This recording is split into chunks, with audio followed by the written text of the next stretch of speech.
Laurent Gonon, en 1968, en mai-juin 68, vous étiez militant communiste. Vous travailliez à La Voix du Lyonnais, qui était l'hebdomadaire de la Fédération du Parti communiste.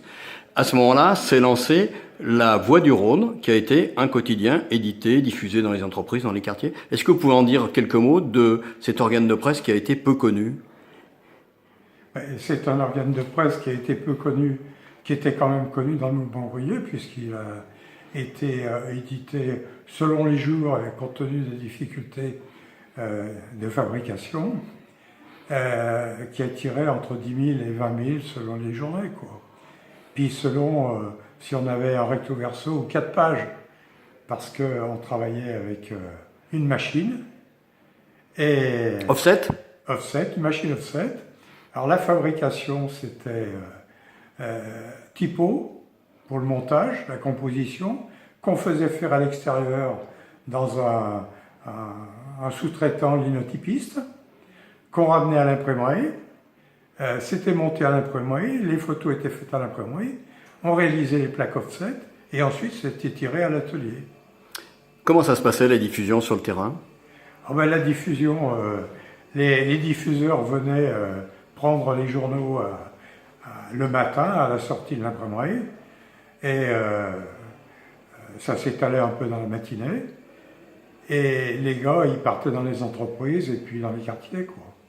Alors, cette action du Parti communiste et de la CGT, on peut le dire, Oui. Correspondait à une tradition depuis la Libération, ici sur la place lyonnaise, de pluralisme de la presse? Oui, parce que les 3 premiers numéros qui sont sortis quotidiens, ils sont sortis sous le titre de La Voix du Lyonnais. La Voix du Lyonnais qui avait remplacé La Voix du Peuple. Et, Ancien quotidien.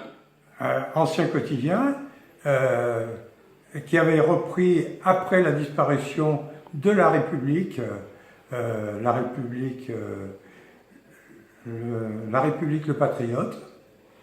Mais c'est une tradition qui remonte bien avant-guerre, puisque dès la création du Parti communiste, a été créé son hebdomadaire, qui s'appelait La Voix du Peuple, je crois déjà. Et donc il y a une forte tradition de publication communiste.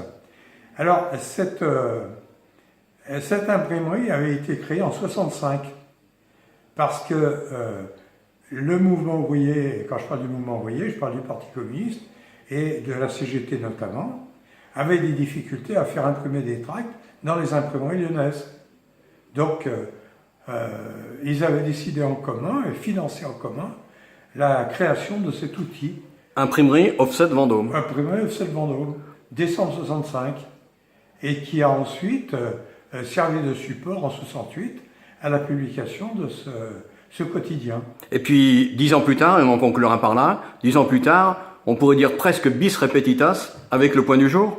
Oui, alors, avec Capielik, j'ai été à l'origine de la création, moi pour la partie technique, et lui la partie politique, du lancement, j'ai travaillé 2 ans là-dessus, du lancement du Point du Jour. Un quotidien qui a duré 5 mois, 6 mois? Un quotidien qui a commencé sa parution fin novembre. 1978 1977. 17. Et qui a disparu en avril 78. Et ensuite qui a laissé place à l'Humanité quotidienne, la page recto verso Humanité Rhône-Alpes. Encarté dans l'Humanité nationale. Intégré dans l'Humanité nationale, qui à ce moment-là s'imprimait à Irigny, dans le cadre de la décentralisation des quotidiens parisiens, réalisés par les NMPP. J'annonçais une dernière question, je fais un tout petit codicile. Aujourd'hui, quand on rappelle ces expériences, celles que vous rappelez du début des années 20, celles de la Libération, celles de 1968, celles de 1977-78, qu'est-ce qu'on peut dire aujourd'hui en termes de pluralisme de la presse, ici dans la région lyonnaise? Ça s'est rétréci.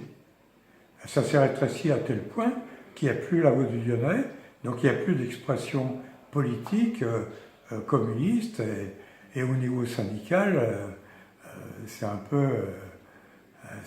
peu la bannière aussi, hein, du point de vue de